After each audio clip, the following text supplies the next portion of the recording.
the Tenora cheerleaders for that welcome. Welcome to week 7 of the Tim and Chuck Show, presented by Baton Stevens Body Shop.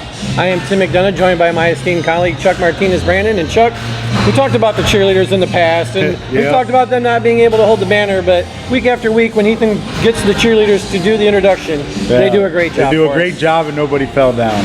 Yeah, it's all in good fun. Now, Chuck, it's football season. You're not going to have sunshine every weekend. No. And last weekend was one of those weekends where it was kind of a boys of fall kind of Friday. You know, you've got shots of the weather here from Ethan, and you know, you take a look around and you see that the fans just aren't out in mass because you know they're battling the elements. Yeah, I'll bet there's probably more people down in the concession stand and underneath some cover than there were in the stands. Well, you got to hand it to Ethan. Every week he gets great stuff. We've got a shot here of a girl in the Edgerton student section. She's trying her best to get the poncho on, but finally she just says, "Oh man." Yeah, Mother Nature said no. Well, then, while Ethan's getting that, he just kind of pans over and he breaks onto another dance party, and then you got the same student acting like, well, hey, you know what? Let's have some fun. I'm going to pretend like I'm smacking you. Right.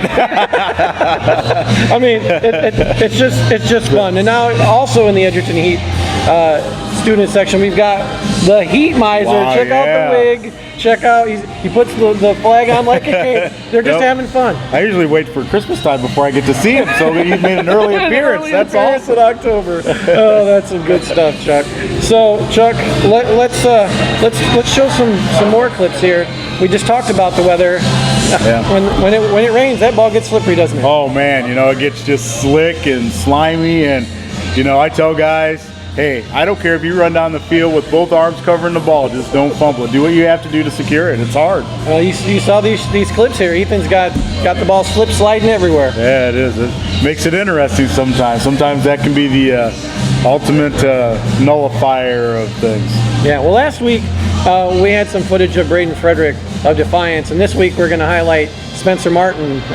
Chuck, tough kid, got some tough yards. Here's some shots of him not only taking some punishment, but handing it out too. Yeah, you know, a tough running back can be decimating to a defense. When you run hard, I mean, defenders get tired of tackling you. And I mean, when you've can control the ground game like that, you know, it can open up some other things on your offense. And I mean, they even took him out at one point in time. He got a little dinged up, but he came right back in and kept on pounding. Yeah, Spencer Martin of Tenora, big shout out to you for great effort. Yeah, playing tough football. All right, Chuck, let's get into it. It's the Varsity Club Apparel Company games of the week, Chuck, and we've got 2 for you this week. We're going to start in the GMC. We're going to talk about your Pilots. 6-0, Chuck, ranked number 11 in Division 6, 3-0 in the GMC. You guys are heading to Fairview, 3-3, 1-2 in the GMC. Chuck, talk about this matchup. Yeah, you know, it's right now our team's really been rolling. You know, offensively we've been able to put points on the board. Defensively we've been able to shut people out. And Fairview's just rolling. You know, they've got they'll line up, they'll smack you. You know, they'll put the wood on you, and they've got some threats on offense too. So it's going to be a good game. Well, we talked about the big 3 before for you guys: quarterback Dawson Dales, running back Casey Williams, and wide receiver Jacob Miller. Now, obviously, it starts up front too. Let's not forget the offensive line. But you guys are averaging 53.2 points per game. Oh yeah, you know, and we've got a lot of seniors on that crew. You know, we got guys up front like Dakota Schweitzer, who you know is an all-league center, and we've got other guys too that have stepped up in a couple weeks, like DJ Ray has really come on at the running back position for us. RJ Addington, Mike McGuire, Ethan Schlachter, all those guys are just adding to what we can do on offense. Well, you talked about Ethan. He leads you guys. Dawson leads you guys in tackles. You got Ethan Schlachter, and you've got Hunter Miles. You guys are only giving up 7.6 a game. Yeah, you know, defensively we're really getting after it. You know, I take pride in Ethan and Double D and Casey Williams. Those are my linebackers, and those guys, man, sideline to sideline, they'll really fly around and put the wood on you. And up front, guys like Miles, Schweitzer, Jake McGuire. I mean, they have done a great job of getting us pass rush when we need it. Well, Fairview, we talked about them in the past on the show. I mean, it was the aerial attack. That's not the case anymore. You've got guys like Timmy Timbrook and Luke Breininger combined for nearly 1,000 yards and 13 TDs. They're going to run the football. Yeah, you watch them on film, and I mean, it scares you as a defense because they can come at you from several different angles with those 2 guys, and you have to slow them down. Stop them? Probably not, but we have to try to slow them down. And defensively, guys like Riley Heater, Chase Singer, and Timbrook are getting it done on that side of the ball. Yeah, you know, they play a 3-3 stack, so they got a lot of linebackers flying around, moving all over the field, coming at you from different angles. So offensively, you really have to have your head on a swivel if you're blocking or if you're the quarterback, because you don't know where they're coming from. Well, that's our first game, Chuck. Now we're going to switch over to the NWAL matchup that a lot of people are also talking about. A couple of state-ranked teams, unbeaten state-ranked teams. Patrick Henry, 6-0, 3-0 NWAL. Number 3 in Division 6, heading to number 8 in Division 5, Swanton, 6-0, 3-0 NWAL. Talk about a couple undefeated teams going at it. Man, this is one of those games, if you're a football fan, you got to get geeked up and the blood's got to, you know, start boiling just a little bit. When you think about this game, I mean, this is what it's all about. I mean, NWAL lead on the line, you know, a lot of computer points on the line, bragging rights on the line. I mean, the list goes on and on with two good football teams and two good programs. We've talked about Donnie Johnson on this show before. 1,019 yards, 19 TDs, and Chuck, you have a little bit more on you. Yeah, you know, I had heard that last week he set the career rushing mark over there at Patrick Henry, and I hear that he's within 300 to 400 yards of being the season leader too for a career mark. Well, so we know Swan's defense, led by coordinator Tim Speece, is going to have his hands cut out. How are they going to slow them down? Yeah, I mean, I think you have to get to him early. I mean, Donnie, he's a burner. He's fast. He gets in the open field. There's not many people in this area that are going to catch him. So you got to put hats on him early and get him to the ground.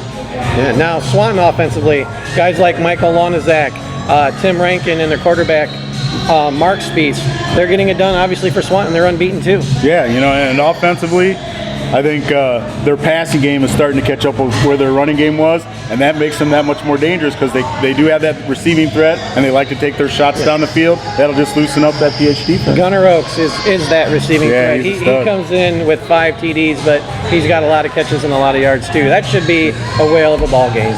And those are our Varsity Club Apparel games of the week. And now it's on to a thing we call, Chuck, the Rose Insurance Collision of the Week. What do they say about that, Chuck? Hey, you know, it's 7:05 on Fridays. There's lots of collisions that happen around the area, but there's only one Rose Insurance Collision of the Week.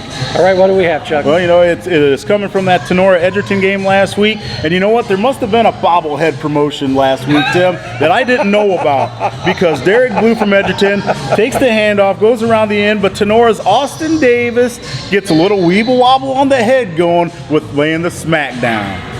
Very nice. Nice hit. Yeah, that's how you get to the edge and make a play. That's right. That is our Rose Insurance Collision of the Week. And now it's on to our Jacobs Meets Play of the Week from that same game. We've got the last play of the game. Edgerton's down 14-7. You've got quarterback Clayton Flegel takes the shotgun snap. He's looking to throw a Hail Mary, but Tenora doesn't allow it to happen.